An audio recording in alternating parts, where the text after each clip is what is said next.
Hey dudes, GGG just dropped the first teaser for PoE 2 patch 0.4, and it has confirmed all of our suspicions. The patch is named The Last of the Druids. There is a druid in the intro, he's turning into a wolf, as you can see. Druid is going to be in this patch. It's confirmed. We wrote about this patch over on PoE Vault, so check that out if you want to show us some support and read some words. Otherwise, I'm going to be talking out loud. Great intro. Probably one of the best we've ever done. Alright, let's get into it, but first be sure to like and subscribe. Something like 2/3 of our viewers aren't subbed, so, fix that. It helps more people see our content. You know how it goes. Join our Discord as well, we've got a great community there. Okay, let's talk about this trailer. There's not a lot of meat on these bones here, right? It's like 10 seconds or whatever. You got a nice full moon in the background, silhouette of a kind of thin, jacked looking dude. He then turns into a werewolf. Ta-da! Not a lot of secrets to break down here. Good looking art, it's nice looking, but yeah, no secrets here, at least as far as either of us can tell. Just cool art, we can kind of move on. So we do have the confirmation of the release date, which is that it's going to be on December 12th, which was the conservative guess that we'd made previously, and it turns out that's going to be right, so I guess Turkey Day is saved. We're not going to be working on a news update on November 27th. The GGG live event will be, as expected, on December 4th, and that means we're going to have 3 weeks between right now recording this and the release of the patch, 3 weeks in a day, something like that, but 2 weeks between right now at time of recording and the GGG live event. So, this means that there's not going to be a lot of time after the patch comes out between, well, then and Christmas. That is generally when GGG goes on break. They kind of go on break the week before Christmas, and that's starts on the 15th, which is one work day after the patch comes out, so it's a little bit concerning, but we're just gonna cross our fingers and hope they just nail the patch on the first go for the first time in any live game release ever, and that's gonna be that. So GGG did show off a bunch of Druid gameplay footage back in Gamescom 2003, good little while ago. Okay, I got into editing and I realized I said 2003, which would have been a long time ago. I know. I'm going to leave it in, but yeah, I know. It looked pretty cool. They mostly showed off the bear form and the way that it kind of combos some skills back and forth. There is a lot of datamined information available, though, so we're going to be kind of getting into that in a second, but I just wanted to show off some cool-looking footage. This is from a couple of years ago. Presumably, it is better than this, considering they said in patch 0.3 that they weren't ready for it to go live, so hopefully there's, more going on than just this admittedly really good-looking bear form stuff. They did show in the trailer that there is a wolf form, so looks like there's going to be another form that you're able to play around with other than just bear form and throwing down volcanoes and lightning storms, stuff like that. So there's been a lot of data mine information on druids and on a lot of classes actually on PoE 2DB recently, and that's kind of what we're going to be looking at for most of the rest of this video. So let's start with the basic here. Talismans are apparently going to be the weapon of choice for druids. They are a two-handed weapon it's a melee weapon. It uses strength and int, and it allows you to use shape-shifting skills, and it seems like each talisman is going to be associated with a specific shapeshift form. So werewolf talisman, bear talisman. Maybe there's going to be more shapeshift forms than that. It would be kind of surprising if there were only 2 or 3 shapeshift forms for an entire class of weapons. So yeah, that's pretty interesting. Every talisman allows you to use skills from all forms, which is interesting the way that works. Maybe you get some sort of empowerment associated with the shapeshift form. So maybe there are only a handful of shapeshifts. Ultimately, if we just look over the Datamined tooltip for shapeshifting, it just says it changes into a non-human form. Your stats are basically the same unless it says otherwise, and if you cast a spell or something that would require using a weapon, then you shift back into human form.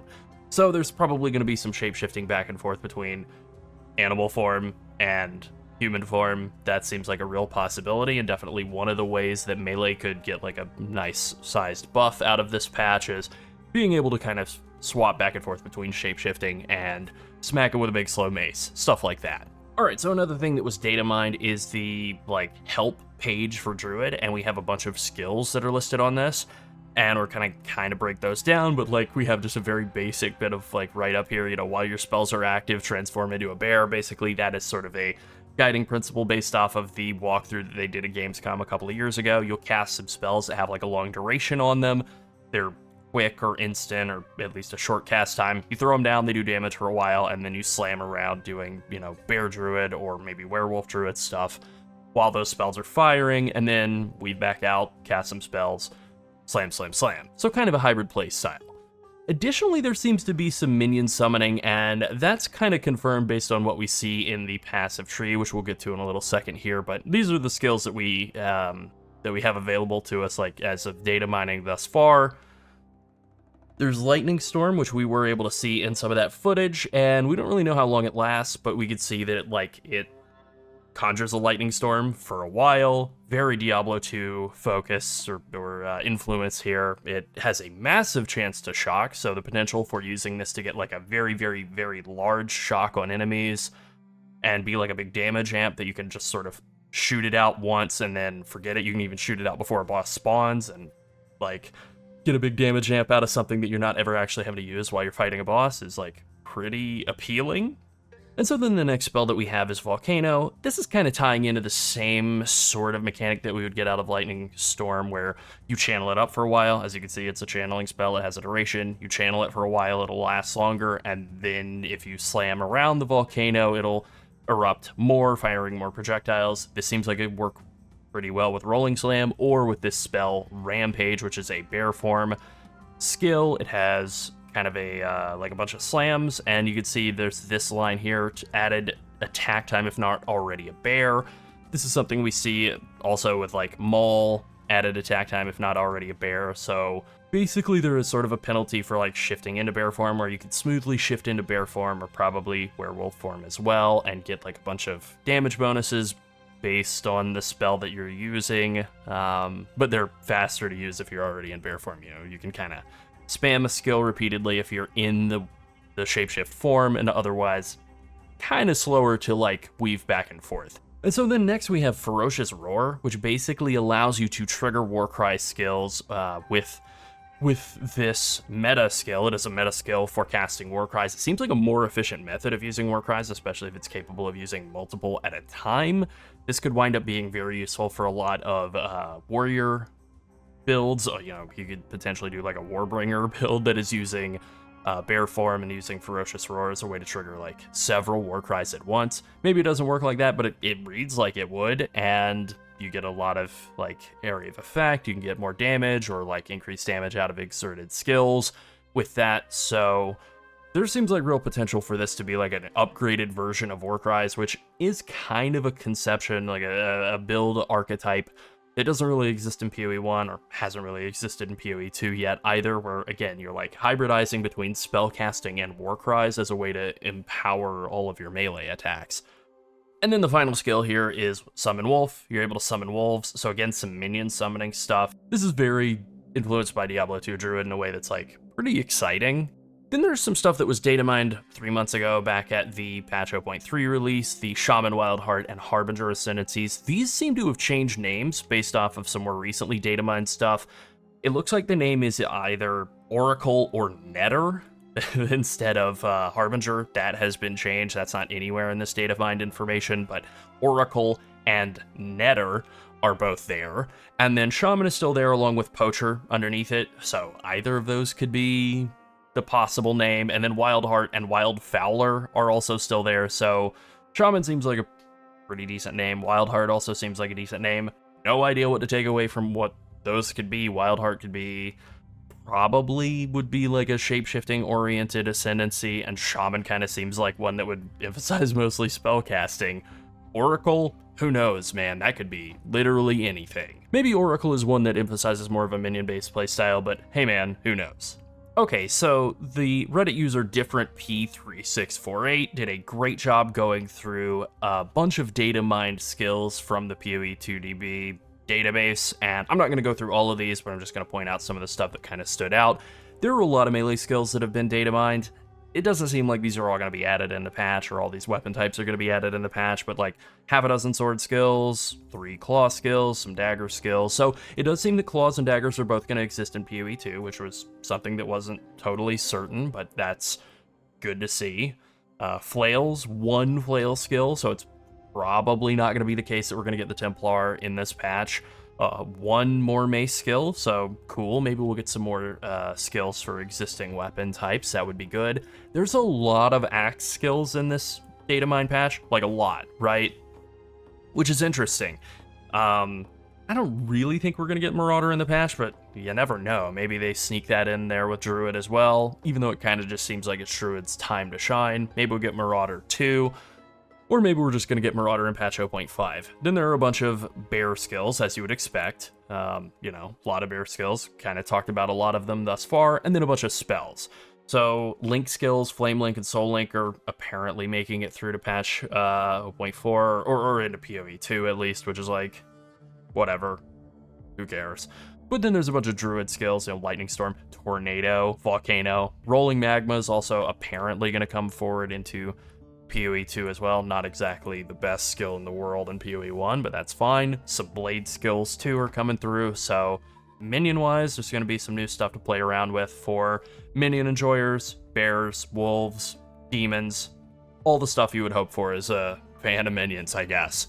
Okay, with that out of the way, let's take a look at the top left corner of the passive tree, the stuff that's in the Druid section of the tree right now, and just kind of get a feel for what we can expect over here. And as you can see, we've got a lot of stuff related to minions in this section of the tree, and a lot of stuff related to, like, life. So it does sort of seem like Druid is going to be occupying somewhat of a spot between, like, I mean, both literally on the tree and also, like, thematically in terms of the way they play. Something between, like, a witch, a sorceress, and a warrior. And this is kind of lined up with a lot of the things that are over here. Like, there are some very incomplete sections over here, like Bestial Rage and Feral Forest, that were just turned into placeholder bonuses to give, like, extra attack damage, but clearly are related to shapeshifting. The bonuses on the way to them, the small passives, are literally just all named shapeshifting, and they just have the placeholder attack damage at the time of patch 0.3, but clearly that was something that was, like, last minute thrown in just to be anything on the tree over in this section.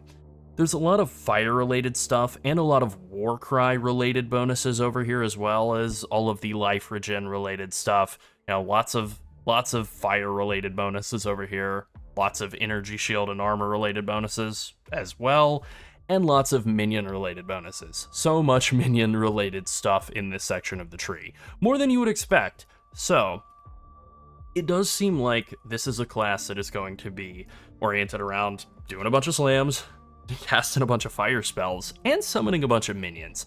That really seems like what Druid is going to wind up being all about. And honestly, that's pretty cool. There really hasn't ever been another class that fit the exact fantasy of what Diablo 2 did with Druids, and it seems like that's going to be changing. Looks like this is just the logical conclusion for somebody who really liked Diablo 2, saying, hey, let's put that in our video game, and now they have. Alright, so that's everything we know about Druid, and everything we could even speculate about Druid, really. Now I just have, like, a couple more things I want to run through before we wrap things up here, and I've just kind of written them out. The first would be, like, are we going to get any new acts? At this point, it's complete guesswork. I kind of hope so, but with it being a little bit ahead of schedule and also landing right before Christmas, maybe that's an unrealistic expectation. So my guess would be, nah. As for other classes, I would love for that to be the case. I kind of hope that we sneakily get Marauder, but I have a feeling that they're trying to let Druid really sing, or really stand out on its own, so I'm going to give that a nah as well. Deadeye nerfs? Oh yeah. You bet. Deadeye has been dominant for, like, every patch of the game being out so far, so it just seems completely unrealistic for Deadeye not to get nerfed, and then Warrior to get buffed. Maybe they just come in the form of the new Druid skills, because they're not Druid skills, you know, it's PoE 2, every class can use them. Maybe it just comes in the form of being able to shift into bear form and be like a big slammy warrior, but I'm going to say yeah. I'm going to say yes. And then finally, just added this in here, in-game redesign. I think so. I'm going to say bet. Bet on the in-game redesign happening, bet on there being, like, a lot more stuff to farm in maps and more of a reason to play the end-game than there has been so far. A lot for us to do over the holiday break. And, yeah, I think that's pretty much it for the preview for the PoE 2 patch as far as we know, but we're super excited for teaser season to get kicked off.